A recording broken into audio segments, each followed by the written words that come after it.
चेतरभाई वसावा साहब तुम आगे बढ़ो। चेतरभाई वसावा साहब तुम आगे बढ़ो। जेल के ताले टूटेंगे। जेल के ताले મોટા સમાચાર મળી રહ્યા છે કે ડેડિયાપાડાની અંદર અરવિંદ કેજરીવાલનું હેલિકોપ્ટર ઉતર્યું ચૈતરભાઈ વસાવાને જેલમાંથી છોડાવવા માટે। ભાઈ તમે જોતા આવ્યા છો કે ચૈતરભાઈ વસાવાને 7 વર્ષની સજા ફટકારવામાં આવી અને મિત્રો ડેડિયાપાડાની અંદર આદિવાસી સમાજના લોકોનું એક મોટું મહાસંમેલન ભરાયું અને હવે ક્યાંક ને ક્યાંક આદિવાસી સમાજના લોકો મેદાને ઉતર્યા છે। ચૈતરભાઈ વસાવાને જેલમાંથી છોડાવવા માટે મોટા મોટા આંદોલનો કરી રહ્યા છે, રોડ રસ્તા ઉપર રેલીઓ કાઢી રહ્યા છે। એ વચ્ચે ક્યાંક ને ક્યાંક આમ આદમી પાર્ટીના નેતા એટલે કે આમ આદમી પાર્ટીના અત્યારે હાલ અરવિંદ કેજરીવાલની ડેડિયાપાડાની અંદર એન્ટ્રી, એમનું હેલિકોપ્ટર ઉતરતા જ ક્યાંક ને ક્યાંક લાખો લોકો સપોર્ટમાં આવી ગયા। હવે ક્યાંક ને ક્યાંક ચૈતરભાઈ વસાવા આવશે જેલની બહાર। શું ખરેખર ચૈતરભાઈ વસાવા જેલની બહાર આવશે? મિત્રો આ એક વિડીયો તમે ધ્યાનથી સાંભળતા જજો, કારણ કે ચૈતરભાઈ વસાવાને જે જેલની અંદર ફસાવવામાં આવ્યા ત્યારથી જ ભાઈ સોશિયલ મીડિયાની અંદર ઘણા બધા વિડીયો વાયરલ થયા। ઘણા બધા લોકોએ એવું કહ્યું કે ચૈતર વસાવા ઉપર તમે એક ખોટો કેસ દાખલ કર્યો છે, અમારા નેતા સાચા છે અને એમને જે ગુનો કર્યો આવડા નાનકડા ગુનાની અંદર જે તમે 7 વર્ષની સજા ફટકારી એ ભાઈ યોગ્ય નથી। તમને બધાને ખબર છે કે ચૈતરભાઈ વસાવાએ શું ગુનો કર્યો। 2023ની અંદર ફોરેસ્ટ અધિકારી જોડે ભાઈ નાના મોટી હાથાપાઈ થાય છે। ચૈતરભાઈ વસાવા ગુસ્સે ભરાઈને હવામાં ફાયરિંગ કરે છે। આ ચૈતરભાઈ વસાવાનો ગુનો હવામાં ક્યાંક ને ક્યાંક ચૈતરભાઈ વસાવા સહિત એમના પત્ની અને બીજા 8-9 લોકોને 7 વર્ષની સજા ફટકારી દેવામાં આવી।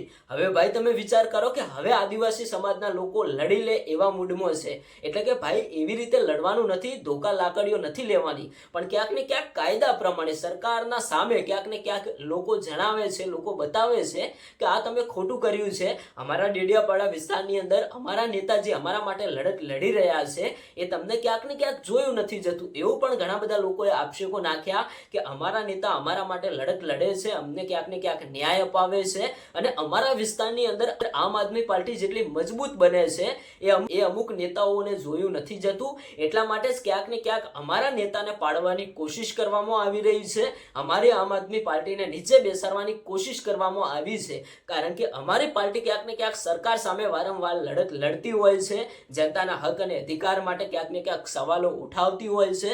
એ માટે જ ક્યાંક ને ક્યાંક આમ આદમી પાર્ટીને નીચે પાડવાની કોશિશ કરવામાં આવે છે। શું ખરેખર દર્શક મિત્રો આ વાત સાચી કે ખોટી? કારણ કે જેવી રીતે તમે જોતા હશો કે આમ આદમી પાર્ટી ડેડિયાપાડા વિસ્તારની અંદર ભાઈ ખૂબ જ મજબૂત છે, લાખોની સંખ્યામાં ચૈતરભાઈ વસાવાને વોટ મળતા હોય છે અને એક સારા ધારાસભ્ય પસંદ કર્યા છે। તમે વિચાર કરો કે ડેડિયાપાડા વિસ્તારની અંદર ભાજપ કોંગ્રેસ આવવાનું નામ નિશાન જ નથી, જ્યાં જુઓ ત્યાં ડેડિયાપાડા વિસ્તારની અંદર એક જ ચાલે, ચૈતર વસાવા ચાલે અને આમ આદમી પાર્ટી જ ચાલે। જ્યાં જુઓ ત્યાં બધા લોકો ચૈતરભાઈ વસાવાને સપોર્ટ કરે અને એક જ નારા લગાવે છે કે અમે તો જીવશું ત્યાં સુધી ચૈતરભાઈ વસાવાને વોટ આપીશું અને આમ આદમી પાર્ટીને જ આગળ લઈ જઈશું। હવે શું ખરેખર દર્શક મિત્રો આ કોઈ ભાજપનું કાવતરું હોઈ શકે ચૈતરભાઈ વસાવાને વારંવાર જેલમાં ફસાવાનું? મિત્રો મારે કોઈ પાર્ટીથી વિરોધ નથી, મારું કામ છે જે સમાચાર મળે તમારા સુધી પહોંચાડવાનું, પણ અમુક સોશિયલ મીડિયાની અંદર ઘણા બધા વિડીયો વાયરલ થતા હોય છે જેમાં લોકો ખુલ્લેઆમ ભાજપ પાર્ટી ઉપર આક્ષેપો નાખતા હોય છે અને એવું કહેતા હોય છે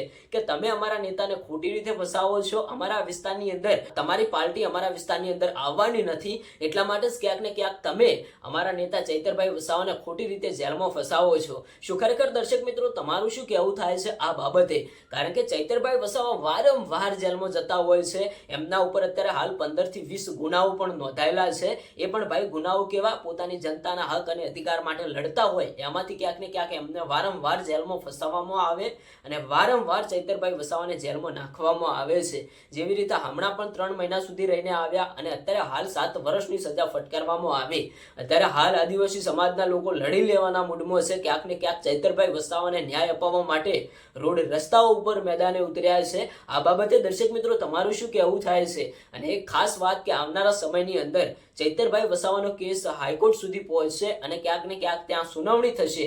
જો ભાઈ ચૈતરભાઈ વસાવાને હાઈકોર્ટમાંથી ન્યાય મળી જશે તો ચૈતરભાઈ વસાવા આવશે જેલની જેલની બહાર અને જો કદાચ ત્યાંથી પણ ન્યાય નહીં મળે તો ભાઈ ચૈતરભાઈ વસાવાની મુશ્કેલીઓ વધી શકે છે. તમે ભગવાનને એક જ પ્રાર્થના કરજો કે ચૈતરભાઈ વસાવાને હાઈકોર્ટમાંથી ન્યાય મળે અને ક્યાંક ને ક્યાંક અમારા નેતા જલ્દીથી જેલની બહાર આવી જાય. તમારું શું કહેવું છે ફક્ત કોમેન્ટ કરીને જણાવતા જજો. અને ચૈતરભાઈ વસાવાને જો દિલથી થોડો ઘણો સપોર્ટ કરતા હોય તો આ વિડીયો નીચે જે હાઈપનું બટન આવે હાઈપનું બટન દબાવતા જજો, એટલે ભાઈ મને પણ ખબર પડી રહે કે તમે ચૈતરભાઈ વસાવાને દિલથી સપોર્ટ કરો છો.